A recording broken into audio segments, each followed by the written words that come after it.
On Friday, 2022 STGT candidates gathered and surrounded the Chief Minister's residential house, demanding that their exam results be published and everyone be appointed together. Later, police detained all of them and took to a temporary detention camp.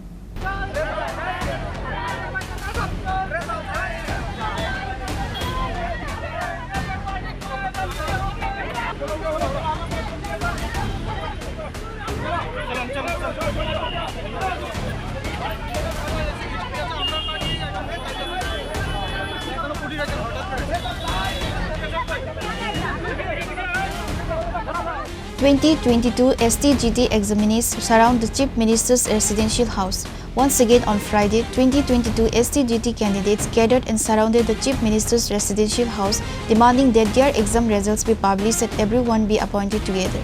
The STGT candidates said that they had taken the STGT exam in the year 2022. Even then, almost 3 years have passed and the results of the exam have not been published yet. They have organized many protests demanding that everyone be appointed together by publishing the results of the exam. But nothing has been done except for assurance.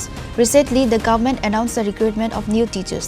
Therefore, they demanded before recruiting new teachers, their test results be published and all of them be recruited together. আজকে আমরা 2022 সালে 11 September আমরা STC পরীক্ষা দিয়েছিলাম।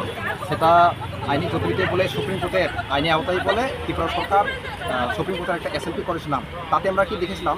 তাতে দেখেছিলাম যে supreme court দেড় রাত দিতে যাচ্ছে। কারণটা এই সুপ্রিম কোর্টের কেস কত বছর পরে শেষ হবে তা আমরা কিছু জানি না। এখানে একটা কথা বলার বিষয় ছিল যে 2022 সালে পিজিটি এক্সাম যেটা হয়েছিল সেটা পাস করার পরেও তারা চাকরি বর্তমানে করেছিল প্রায় 3 বছর ধরে। কিন্তু আমাদের যে এসটিসি 2022 কিন্তু আমাদের ক্ষেত্রে শুধু এরকম কেন? আমরা এটাই চাই, তাদেরও তো কেস ছিল, তাদেরও কেস থাকা সত্ত্বেও কিন্তু তারা এখন বর্তমানে চাকরি করছিল। এটাই আরেকটা কথা বলার বিষয় ছিল যে আমরা গত কয়েক মাস আগে টিআরবিটি অফিসে গিয়েছিলাম। ওখানে গিয়ে টিআরবিটি চেয়ারম্যানের সাথে আমরা দেখা করেছিলাম। দেখা করার পরে উনি বলেছিলেন যে এসটিসি 2022-এর যে প্রক্রিয়াটা সম্পূর্ণ করতে না পারলে আর নতুন এক্সাম হবে না, সেটা আমরা বলেছিলাম। কিন্তু আজকে গত কয়েকদিন আগে আমরা একটা নোটিফিকেশন দেখছিলাম যে ছাত্র পোস্ট রিক্রুটমেন্ট করার জন্য। কিন্তু এটা কীভাবে হলো? একটা প্রশ্ন এখানে সরকার এবং টিআরবিটি চেয়ারম্যানের কাছে। এখানে আমরা বলতে চাই, আরও 2022 সালে যারা এসটিসি এক্সাম টের এক্সাম দিয়েছিলেন তাতে আমরা দেখা গেল যে প্রায় 31,000 জন পরীক্ষা দিয়ে এখানে প্রায় এসটি আছে 200 জন, এরপরে বাদ বাকি আছে ইউয়া, জেনারেল, এসসি এরকম ক্যাটাগরি। তাহলে এখানে রিজার্ভেশন মেনটেনটা কোথায় ছিল? এটাই আমরা সরকারের কাছে বলতেছি যে তাহলে শুধু আমাদের এসটিসি ক্ষেত্রে এরকম কেন? এটা সরকারের এখন কি চাও? তাহলে এখন কি চাও তুমি? এখন আমরা শুধু রেজাল্ট চাই।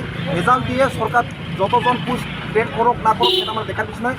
রেজাল্ট দিয়ে তাড়াতাড়ি নিয়োগকে সম্পূর্ণ করার জন্য আমাদের সরকার কাছে এটাই আবেদন। কিন্তু আমরা এখানে আসার পর প্রায় বারংবার 20 থেকে 30 বার মুখ্যমন্ত্রীর বাড়ির সামনে আসার পরেও মুখ্যমন্ত্রী আমাদের এসটিসি 2022 সালের ব্যাপারে একটা শব্দ এখন পর্যন্ত খুঁজছি না। কিন্তু শুধু আমাদের কাছে এটা কেন? আমাদের মনে অনেক দিন অনেক কষ্ট করে আমরা এরকম করে আছে। আর সরকার কতদিন বা কত বছর ধরে আমাদের এভাবে কষ্ট দিয়ে রাখছেন? কিন্তু আমাদেরকে একটু চিন্তা করুন। আমাদের বয়স আছে, আমাদের অনেক সময় আছে, কিন্তু অনেকে এখানে আছে 30 বছর 35 বছর ধরে এখানে সময় পেরিয়ে যাচ্ছে। তারা কিন্তু আগামী দিনে পরীক্ষা দিতে বসতে পারবে না। এটাই সরকারের কাছে আবেদন নিবেদন জানাই আমরা আশা দেওয়া হয়েছে, আমাদের মানে ঠিকঠাকভাবে ভালোভাবে আজকে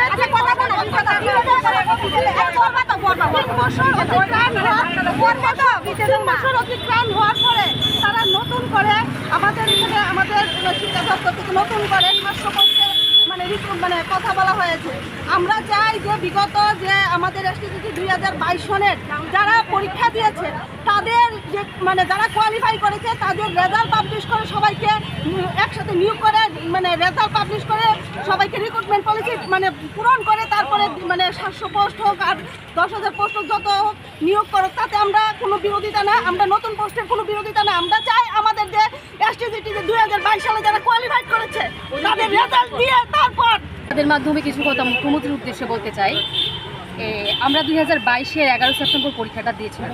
তো 2022-এর 11 সেপ্টেম্বর সেই 2022 থেকে 22, 23, 24, 25 আজকে এই 4টা বছর ধরে আমরা মুখ্যমন্ত্রী স্যারের সঙ্গে বিভিন্নভাবে এসে এভাবে মুখ্যমন্ত্রী বাড়ির সামনে এসে মুখ্যমন্ত্রীর কাছে বিভিন্ন মাধ্যমের মাধ্যমে আমরা চেষ্টা করছি ওনার সাথে দেখা করার জন্য, কিন্তু উনি আমাদের সাথে দেখাও করছেন না, আমাদের আমরা তো ওনার সাথে দেখা করতে পারছি না। তো আমাদের এটাই প্রশ্ন যে আমরা কি এই ত্রিপুরার সন্তান না, আমরা এই ত্রিপুরার নাগরিক না? তো আমরা ত্রিপুরার নাগরিক, আমাদের মুখ্যমন্ত্রী স্যার আমরা যে ওনার কাছে বিভিন্ন রকমভাবে দেখা করতে আসছি, উনি একদিনও আমাদের সাথে দেখা করা সেরকম মানে দেখা করার জন্য সেরকম কোনো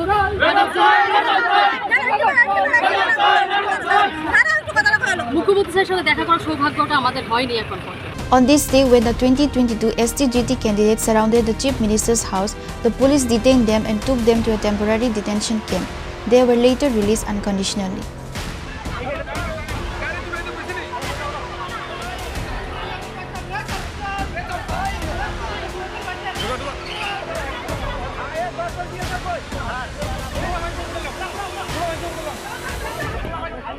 Reported by Amit from Agartala, Chini, Khorang.